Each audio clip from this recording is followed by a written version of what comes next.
Hello बच्चों, कैसे हैं आप? बढ़िया, स्वस्थ और सुरक्षित, है ना। और सावधानी आगे बरतते रहिए, पढ़ते रहिए, आगे बढ़ते रहिए। ऑनलाइन क्लासेस में फिर एक नया वीडियो आपके सामने है। इसमें हम जगत कवक का लगभग लास्ट पार्ट अब हम पढ़ने वाले हैं। जगत कवक काफ़ी लंबा लेसन था। इसमें हमने कवक के विभिन्न प्रकारों और उसमें फिर लाइकेन्स जो कवक का ही सहजीवी प्ररूप है, और उसके बाद में हम अब पढ़ने वाले हैं लाइकेन के बाद विषाणु। ये जगत कवक में ही विषाणु को रख दिया गया है, क्योंकि विषाणु निर्जीव है सजीव है क्या ये पता नहीं चलता। पिछले वीडियो में हमने पढ़ा कि विषाणुओं में कुछ सजीव के लक्षण होते हैं और कुछ निर्जीव के लक्षण होते हैं। दोनों ही पढ़े हैं अपन ने, और ये पता लगा कि जब वो किसी भी जीवित कोशिका के बाहर रहते हैं तो निर्जीव रहते हैं, और जब वो किसी जीवित कोशिका के अंदर पहुंच जाते हैं तो वो सजीवों वाले लक्षण प्रकट करने लगते हैं। इनको क्रिस्टल रूप में भी बदला जा सकता है। वायरस को ऐसा अपन ने अलग अलग पढ़ा। सजीव क्यों है? क्योंकि इनका आकार, इनका शेप बिल्कुल निश्चित होता है। तो अलग अलग लक्षण अपन ने पढ़े। आज हम विषाणु के एक प्रकार के बारे में, बहुत सारे प्रकार के विषाणु होते हैं और उनमें से एक पढ़ेंगे, तंबाकू मोजेक वायरस। उसका स्ट्रक्चर और कैसा होता है और उसमें अणुभार क्या होता है, फिर ये जो टीएमवी है ये किस तरह गुणन करता है, प्रजनन करता है, और सभी प्रकार के जो विषाणु है किस तरह संचरण करते हैं, किस तरह एक से दूसरे जीव में पहुंचते हैं, और ये विषाणु मनुष्यों में, पौधों में, जंतुओं में कौन कौन से रोग उत्पन्न करते हैं। उसके बाद हम पढ़ेंगे जीवाणु भोजी। विषाणु का एक प्रकार है जीवाणु भोजी, जो गंगा के पानी में रहता है, हमारे लिए लाभदायक है, और गंगा के पानी में रहने वाले विषाणुओं को खाता है मीन्स उसका कोई मुंह नहीं है, वो उनको अपने अंदर लेकर और भक्षण कर, उनके अंदर घुसकर, उन कोशिका में घुस जाता है, घुसकर उसमें प्रजनन करता है और पोषक कोशिका को फाड़ कर नष्ट कर देता है। कैसे होता है ये सब आज अपन पढ़ेंगे, ठीक। तो सबसे पहला टॉपिक अपना इसमें है जगत फंजाई में, जो आज अपन को पढ़ना है वो है टीएमवी। ये शॉर्ट फॉर्म है और इसका पूरा नाम है तंबाकू मोजेक वायरस बोलते हैं, हिंदी में कहते हैं विषाणु। इसका ये नाम क्यों है? क्योंकि ये क्या करता है, तंबाकू के पौधे में जो उसकी पत्तियां हैं उसमें मोजेक बना देता है। मोजेक क्या होता है? मोजेक यानी खंड खंड रूपी छोटी छोटी धब्बेदार रचनाएं ये बना देता है और धीरे धीरे पत्तियां नष्ट हो जाती है। तो तंबाकू के पौधे में, तंबाकू के वृक्ष में उसकी पत्तियों पर मोजेक बनाकर पत्तियों को खराब करता है। और हमें मालूम है कि तंबाकू में सबसे जो मेन इम्पोर्टेंट भाग है वो उसका ही पत्तियां ही हैं, उनको ये पूरी तरह से नष्ट कर देता है। पत्तियां खराब हो जाती हैं, फिर धीरे धीरे पेड़ भी खराब हो जाता है। तो तंबाकू मोजेक वायरस क्या है, कैसा है, इसकी रचना कैसी होती है? चूंकि ये पौधे पर लगने वाला विषाणु है, और हम पढ़ चुके हैं कि जो पौधे वाले विषाणु होते हैं उनमें अनुवांशिक जो पदार्थ है वो आरएनए होता है, राइबो न्यूक्लिक एसिड।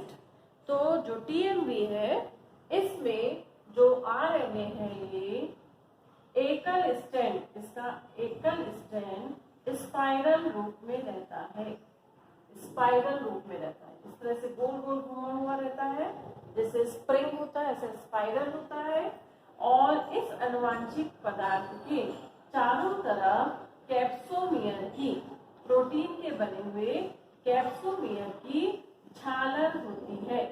प्रोटीन के बने हुए कैप्सोमियर की झालर होती है, और इस झालर से ये पूरा का पूरा ढका हुआ रहता है। जब पूरा ढक जाता है तो सेंटर में जो स्पाइरल है वो हमें दिखाई नहीं देता। मान लीजिए ये एक स्पाइरल है, ऐसे स्प्रिंग जैसा ये आरएनए है, और इसके चारों तरफ में प्रोटीन के कैप्सोमियर होते हैं जो मिलकर कैप्सिड बनाते हैं। अब यदि हम ये रिंग दिखाएं तो ये किस तरह से दिखाई देगा, देखिए ऊपर से यदि हम इसकी रचना दें तो हमको केवल इतना ये आरएनए दिखाई देगा और हमको बाकी तो पूरा का पूरा हमको इसकी झालर दिखाई देगी। इसकी पूरी क्या दिखाई देगी, झालर। ये झालर जो मैं नाम ले रही हूँ ये किसकी बनी हुई है, किसकी बनी है, ये प्रोटीन की बनी है। और इस प्रत्येक रचना को, ये जो एक प्रत्येक रचना हमको दिखाई दे रही है, इस प्रत्येक रचना को हम कैप्सोमियर कहते हैं। क्या कहते हैं इसको, कैप्सोमियर कहते हैं। और ये जो कैप्सोमियर है, ये कैप्सोमियर को संपूर्ण रूप में, ये जो पूरी रचना है, इसको पूरी रचना को संपूर्ण रूप में कैप्सिड कहा जाता है। क्या कहा जाता है, कैप्सिड। पूरी रचना को कैप्सिड। एक भाग जो है वो कैप्सोमियर कहलाता है और जो सेंटर में एकदम होता है वो इसका अनुवांशिक पदार्थ राइबोन्यूक्लिक एसिड यानी आरएनए। बस इतनी ही रचना तंबाकू मोजक वायरस में पाई जाती है।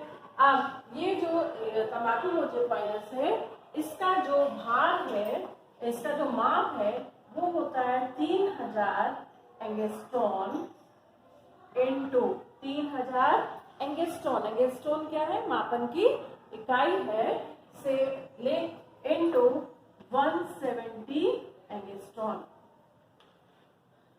टीएमवी विषाणु की माप है ये 3000 एंगस्ट्रॉन इंटू 170 एंगस्ट्रॉन। इसका जो टोटल अणुभार होता है, पूरा अणुभार होता है, वो अणुभार होता है, अणुभार का मतलब है इसमें जितने भी प्रोटीन पाए जाते हैं, प्रोटीन के अणु होते हैं, जितने भी आरएनए के अणु होते हैं, उनका कुल भार मिलाकर होता है 40 लाख।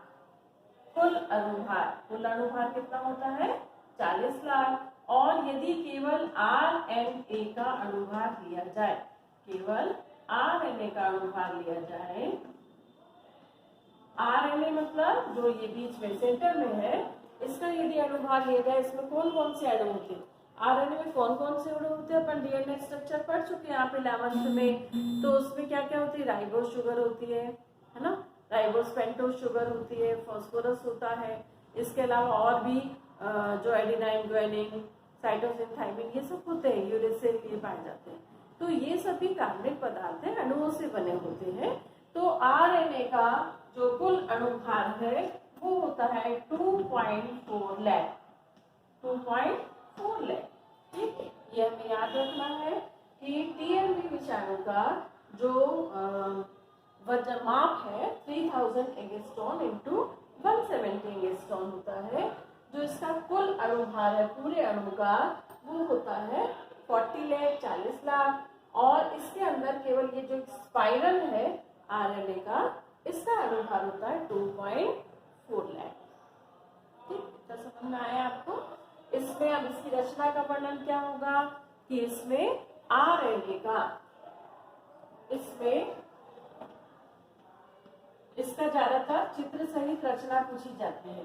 तो इसमें आरएनए का एकल स्ट्रैंड पाया जाता है और किस रूप में पाया जाता है, स्पाइरल रूप में पाया जाता है। एकल स्ट्रैंड स्पाइरल रूप में पाया जाता है।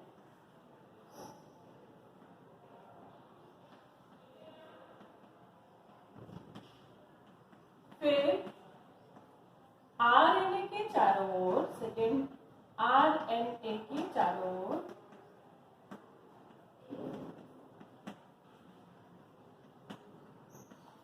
प्रोटीन के बने हुए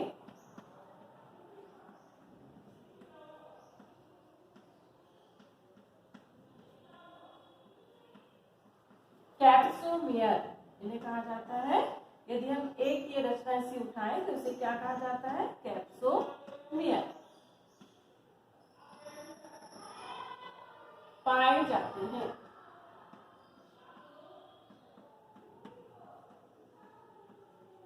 फिर तीसरा, ये कैप्सोमियर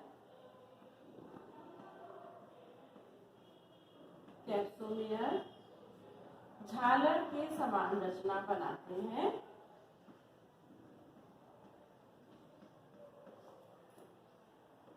जिसे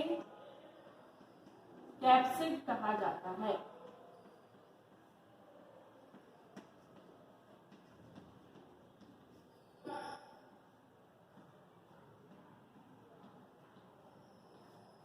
कैप्सिड कहते हैं। बहुत ही इंपॉर्टेंट क्वेश्चन है कि टीएमवी क्या है, इससे कौन सा रोग होता है, इसकी रचना का सचित्र वर्णन कीजिए। तो टीएमवी क्या है? टीएमवी एक विषाणु है। इसका पूरा नाम है तंबाकू मोजेक विषाणु। ये विषाणु का जो माप है 3000 एंगस्ट्रॉम इंटू 170 एंगस्ट्रॉम होता है। इसका कुल अणुभार 40 लाख होता है और इसमें अंदर जो आरएनए होता है अनुवांशिक पदार्थ, उसका कुल अणुभार 2.4 लाख होता है। अब इसकी रचना का वर्णन, इसमें अनुवांशिक पदार्थ आरएनए पाया जाता है। चूंकि हमें मालूम है कि ये पादप विषाणु है तो डीएनए नहीं होगा, आरएनए होगा। ये आरएनए पूर्ण रूप से स्पाइरल रूप में होता है, जिसके चारों ओर प्रोटीन के बने हुए कैप्सोमियर छालर के रूप में लगे होते हैं और इस टोटल प्रोटीन के कैप्सोमियर से बनी हुई रचना को हम कैप्सिड कहते हैं। ठीक, अब इसके बाद नेक्स्ट है कि टीएमवी जो है ये गुणन कैसे करता है, प्रजनन कैसे करता है। ठीक है, तो वो अपन देखते हैं किस तरह से गुणन करता है व प्रजनन करता है। तो टीएमवी का गुणन एवं प्रजनन कैसे होता है? गुणन और मल्टीप्लिकेशन भी इसको अपन बोल सकते हैं। 1 से 2, 2 से 4, 4 से 8, 8 से 16 कैसे होता है? तो ये किसी कोशिका में, किसी भी कोशिका में यदि किसी पौधे में कोई घाव है, कहीं पर वो छिल गया है, कट गया है और वहां पर कोई कीड़ा आकर बैठता है, वो कीड़ा पहले किसी संक्रमित पौधे का रस चूसकर आया है तो उसके मुंह में ये टीएमवी विषाणु लगे होंगे।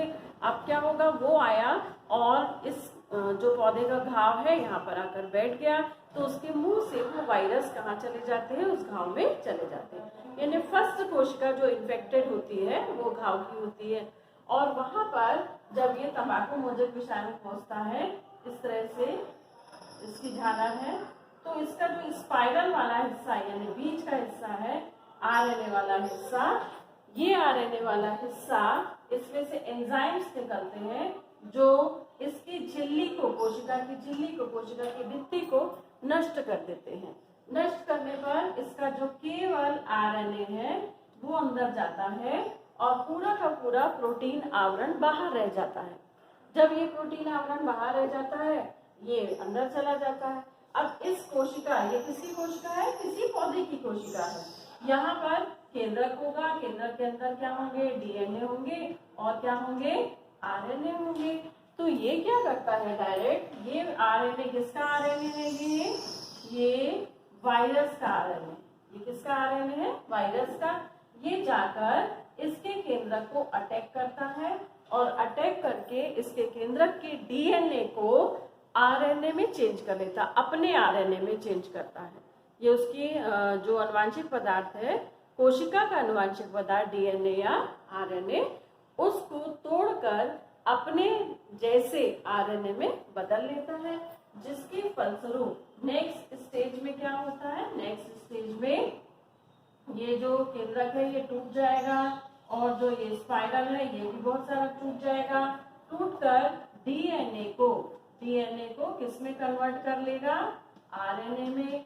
ऐसी तरह बहुत सारे आरएनए बन जाएंगे और एक ये वायरस का आरएनए था, अब और बनेंगे, और भी आरएनए बन जाएंगे और इस आरएनए के चारों तरफ प्रोटीन के कैप्सोमियर जमा हो जाएंगे। ये प्रोटीन के कैप्सोमियर जमा होकर विभिन्न बहुत सारे टीएमवी बना लेंगे। अंत में ये कोशिका फट जाएगी और यहाँ से पूरे के पूरे टीएमवी विषाणु बाहर निकल जाएंगे। लगभग सभी विषाणु इसी तरह से कोशिका के अंदर घुसते हैं और उसी के केंद्रक पर अटैक करके उसको नष्ट करते हैं। उसी के कोशिका द्रव्य से नया पदार्थ बनाते हैं अपने लिए, और एक ही कोशिका के अंदर बहुत सारे विषाणु फॉर्म होते हैं, बनते हैं और कोशिका को फाड़कर बाहर निकल आते हैं।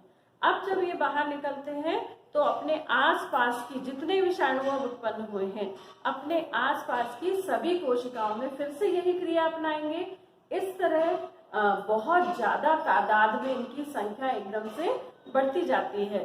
जो पौधा है उसकी पौधा या जंतु उसकी कोशिकाएं नष्ट होती जाएंगी और विषाणुओं की संख्या बढ़ती जाएगी। जब ये एक लिमिट मात्रा से बहुत ज्यादा हो जाते हैं तो संबंधित अंग में उनको इन्फेक्ट करके और जीव को, पौधे को या जंतु को नष्ट कर देते हैं। ठीक, तो कैसे प्रजनन करते समझ में आ गया आपको? क्या होता है कि टीएमबी हो या कोई भी विषाणु हो, जब ये किसी कोशिका में प्रवेश करते हैं, किसी भी घाव द्वारा, संपर्क द्वारा, किसी उपकरण की सहायता से या मिट्टी द्वारा, पौधों में खरपतवार द्वारा या किसी की लार द्वारा, किसी के थूक द्वारा, कहीं किसी में भी ये विषाणु होंगे तो ये किसी अन्य जंतु के ऐसे अंगों में, नाक में या मुंह में या आंखों में ये पहुंचते हैं या हाथों में लगे रह जाते हैं।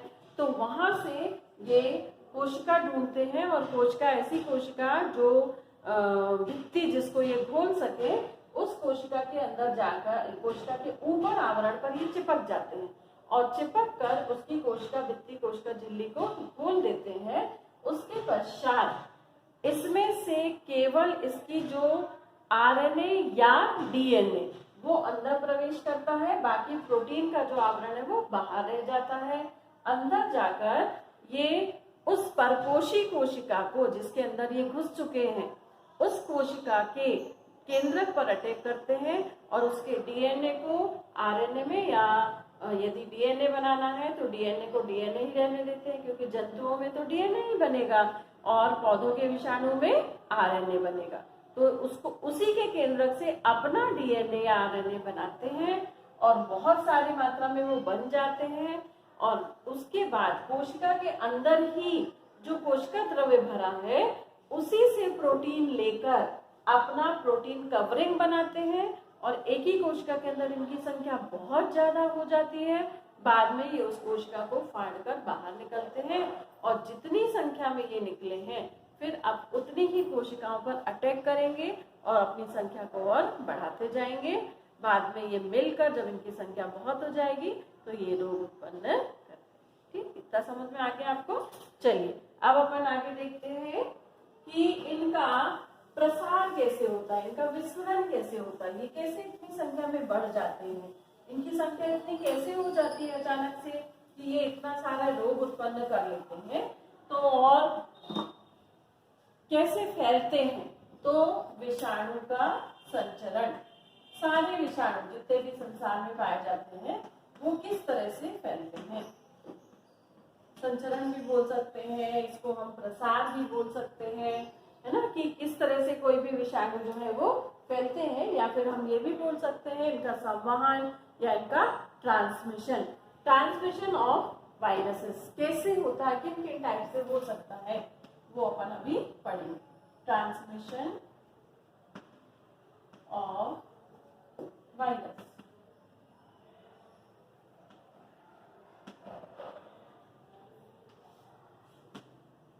कैसे होता है? तो सबसे पहला है कीड़ों द्वारा, कीट द्वारा, कीट द्वारा होता है पौधों में। तो ये दो प्रकार से होता है पौधों में।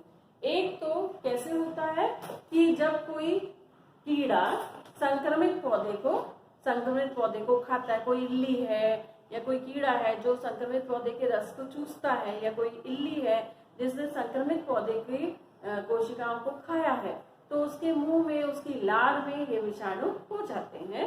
और जब वही इल्ली या वही कीड़ा किसी अन्य पौधे पर जाता है, उसको खाता है या उस पर बैठता है या उसके कोई घाव पर बैठ जाता है, तो ये वायरस उस पौधे में चला जाता है और धीरे धीरे गुणन और प्रजनन द्वारा अपनी संख्या को बढ़ा लेता है। तो इस तरह ये कीट द्वारा होता है पौधों में। फिर दूसरा है इसमें मिट्टी द्वारा। किसके द्वारा? मिट्टी द्वारा। मिट्टी द्वारा कैसे फैलेगा? कई बार किसान क्या करते हैं, जब फसल को काटते हैं तो फसल काटने पर उन्हें पता नहीं चल पाता कि फसल में वायरस का संक्रमण हो चुका है, वो वहां पर जड़ों को छोड़ देते हैं, तो उन जड़ों में ये वायरस रह जाते हैं। जब अगली फसल लगाई जाती है या अगला पौधा लगाया जाता है तो पहले से ही वहां जड़ों में, मिट्टी में ये वायरस है और ये वायरस निर्जीव रूप में वहां पड़े रहेंगे और बाद में जैसे ही कोई पौधा लगाया जाएगा तो उसमें प्रवेश करके और उसको फिर इन्फेक्ट कर देंगे। तो मिट्टी द्वारा भी विषाणु फैल सकते हैं। अगला जो ये किस तरह से फैलते हैं, अगला है संपर्क द्वारा। संपर्क द्वारा यदि कोई मजदूर या कोई किसान खेतों को काट रहा है और खेतों को या किसी वृक्ष को, किसी पौधे को काट रहा है और काटते समय उस पौधे का रस मनुष्यों के हाथ में लग गया। अब देखिए, पौधे का विषाणु है, मनुष्य को नुकसान नहीं पहुंचाएगा, लेकिन एक पेड़ काटा जो संक्रमित था और हाथों में, औजार में लग गया।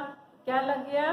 विषाणु वाला रस लग गया, वो कोशिका द्रव्य लग गया जिसमें विषाणु थे। तो अब क्या होगा कि इसके बाद जब वो किसी स्वस्थ पौधे की एक डगाल, एक शाखा काटेगा मान लीजिए, तो वहां पर वो विषाणु का जो रस है वो पहुंच जाएगा और वो विषाणु उसके घाव वाली कोशिकाओं के अंदर से प्रवेश करके उस पौधे को भी क्या कर देंगे? इन्फेक्ट कर देंगे। ठीक, फिर अगला है चौथा, किस तरह से फैलता है ये? तो खरपतवार द्वारा। खरपतवार ऐसे पौधे होते हैं जो किसानों के लिए कोई फायदा नहीं देते हैं, ये अपने आप उगाते हैं, हवा द्वारा, किसी जंतु द्वारा, पक्षी द्वारा इनके बीज आ जाते हैं, इनको किसान स्वयं उसमें खेत में नहीं लगाता है। वहां पर जब ये खरपतवार होते हैं और वहां पर कोई फसल लगाई गई है, उसमें ये संक्रमण हो चुका है, तो आसपास ये संक्रमण खरपतवार में भी फैल जाता है। और खरपतवार ऐसे पौधे होते हैं जो बहुत शीघ्रता से यहाँ एक स्थान से दूसरे स्थान पर पहुंचते हैं। इनके बीज, इनके परागकण, तो उनमें भी वायरस होंगे और वो वायरस फिर क्या होंगे? स्वस्थ पौधों को भी जब वहां लगाया जाएगा तो उनको क्या कर देंगे? संक्रमित कर देंगे। तो खरपतवार द्वारा भी ये फैल सकते हैं। फिर इसके बाद और कैसे फैलते हैं ये? तो अगला है बीज द्वारा।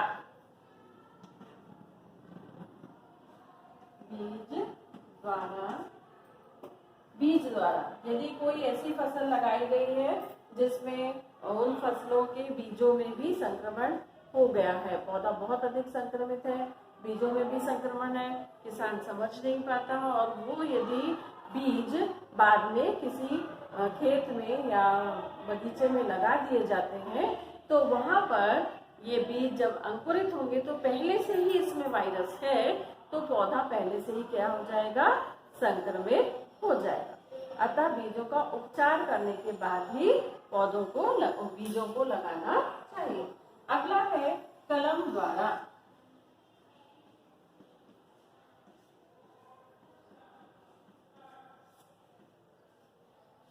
यदि किसी पौधे की कलम काटकर, कलम वास्तव में आप क्या समझते हैं? कलम काटना मतलब जैसे अपन ने गुलाब की एक शाखा काटी और लगा दिया, वो उसको कलम नहीं बोलते हैं, उसको बोलते हैं कर्तन लगाना। वो कर्तन है। कलम कैसे लगाई जाती है कि बहुत बड़ा सा एक पौधा है, वृक्ष है, जमीन पर लगा हुआ और इसका ऊपरी हिस्सा नष्ट हो गया, इसको सुरक्षित रखना है, या फिर इसमें एक ही पेड़ में 2 शाखाओं को लगाना है, तो इसमें इस तरह से पहले गड्ढा किया जाता है, ऊपर के जो पेड़ लगा हुआ था इसमें उसको हटा दिया जाता है, जो पेड़ यहाँ पर लगा हुआ था उसको हटा देते हैं और इसको काट कर अलग कर देते हैं। ये एक ए वृक्ष है।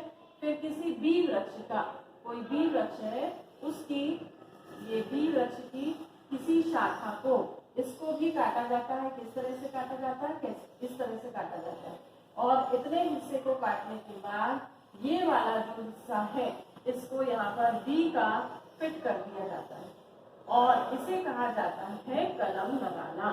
तो इस स्थिति में यदि ए वृक्ष या बी वृक्ष दोनों में से कोई भी एक संक्रमित है तो दोनों में ही ये क्या हो जाएगा? फैल जाएगा और जड़ों तक संक्रमण पहुंच जाएगा। तो अपन ने क्या पढ़ा, विषाणुओं का संचरण किस किस तरह से होता है। अब इसमें संपर्क द्वारा, तो अभी देखिए, अभी जो अपन इस टाइम से गुजर रहे हैं, इस समय कोरोना वायरस का टाइम चल रहा है और सभी को काफी सुरक्षित रहने के लिए कहा जा रहा है, बहुत प्रिकॉशन ले रहे हैं। अपन इसी से थोड़ा सा समझ लेते हैं। जैसे किसी को सर्दी जुकाम होता है तो उसे कहा जाता है कि नाक छींकते समय नाक पे रुमाल रखो, है ना, ये सर्दी जुकाम, सामान्य सर्दी जुकाम। और कोई जो रुमाल यूज कर रहा है उसको दूसरा यूज ना करे, क्योंकि उस रुमाल में भी क्या होंगे, सर्दी जुकाम के वायरस। ये तो सामान्य है। पुराने समय से चेचक वगैरह रोग होता था, तो चेचक रोग होने पर हमारे यहाँ पर क्या किया जाता है, जिसको चेचक रोग हुआ है उसको बिल्कुल अलग कर दिया जाता है, उसके पास नहीं जाया जाता, नीम की पत्तियां रखी जाती हैं, उसे ज्यादा साफ सुथरा रखा जाता है और उसके बिस्तर को बाद में उसके ठीक होने के बाद डिटॉल से सब धोया जाता है, मतलब उसको डिसइंफेक्ट किया जाता है। तो वो इस प्रकार के विषाणु थे कि इन चीजों से फैलते थे, उससे संक्रमण बहुत ज्यादा नहीं होता था। लेकिन अभी जो है, अभी भी जो वायरस फैल रहा है, जैसे घर में यदि वायरल फीवर हो गया तो वो हवा में हो जाएगा, या जूठा गिलास है या कुछ जूठा खाना है उसमें भी वो वायरस आ जाएंगे, और ये एक जन को घर में हुआ तो सभी को फैल जाता है। तो वायरस का जो संक्रमण है बहुत तेजी से फैलता है संपर्क द्वारा, यानी यदि आपने रोगी का कपड़ा यूज कर लिया, कोई गिलास या कटोरी या जूठा खाना या उसके कपड़े या उसका तौलिया, ये सब भी यूज कर लिया तो उससे संक्रमण फैलता था। ये अभी तक हम जानते थे। लेकिन अब कोरोना वायरस आया, वो भी वायरस है, कोरोना वायरस पूरी एक फैमिली है, उसका एक प्रकार है ये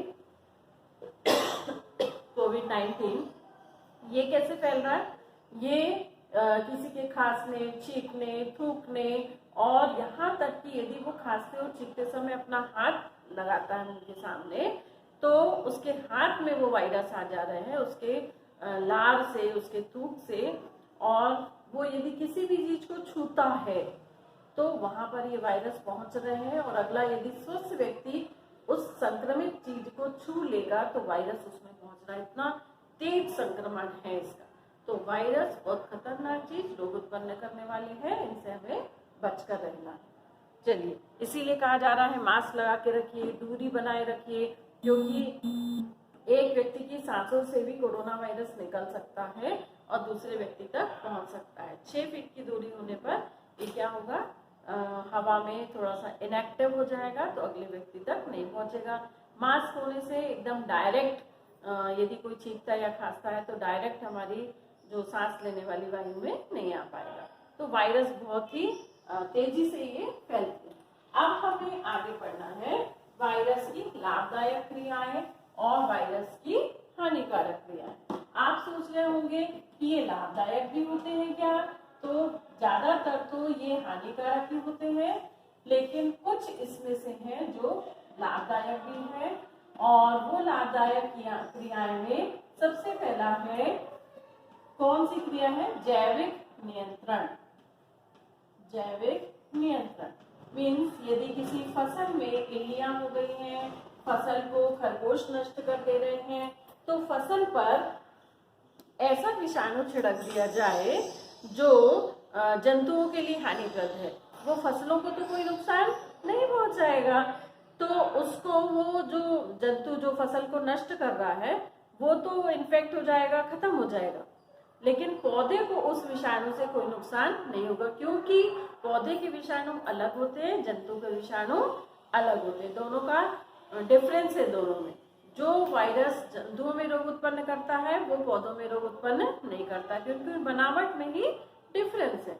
जंतुओं में डीएनए है और पौधों में आरएनए है, अनुवांशिक पदार्थ। तो जैविक नियंत्रण के लिए यदि फसलें उनमें इल्ली लग गई है तो इल्ली को नष्ट करना है। अब ऐसा विषाणु छिड़क दिया जाएगा जो इल्ली को तो नष्ट कर देगा, लेकिन पौधों को कोई नुकसान नहीं होगा। ठीक, तो एक सफेद इल्ली पौधों में लग जाती है, जिसको नष्ट करने के लिए वायरस का प्रयोग, वायरस का छिड़काव किया जाता है, जिससे इल्लियां तो नष्ट हो जाती है, फसलों को कोई नुकसान नहीं होता। इसी तरह यदि खरगोश पौधों को नष्ट कर रहे हैं, फसलों को आकर चर जा रहे हैं, खा ले रहे हैं, तो उस समय खरगोशों को नष्ट करने के लिए, खरगोशों को दूर करने के लिए, खरगोशों से फसल बचाने के लिए फसल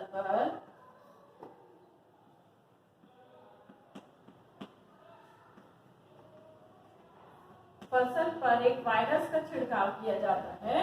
उस वायरस का नाम है मिक्सोमा। मिक्सोमा नामक वायरस का, मिक्सोमा नामक विषाणु का प्रयोग किया जाता है।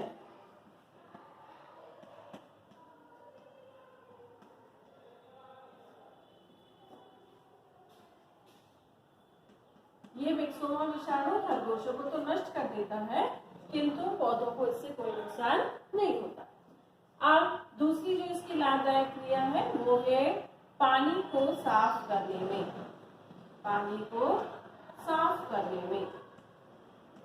विषाणु का एक प्रकार होता है जीवाणु भोजी, और वो जीवाणु भोजी पानी में यदि प्रवाहित कर दिया जाए, गंगा के पानी में तो पाया ही जाता है, यदि वो जीवाणु भोजी को, जीवाणु भोजी मीन्स जीवाणु को खाने वाला, जीवाणु को नष्ट करने वाला जो वायरस है उसे जीवाणु भोजी कहते हैं।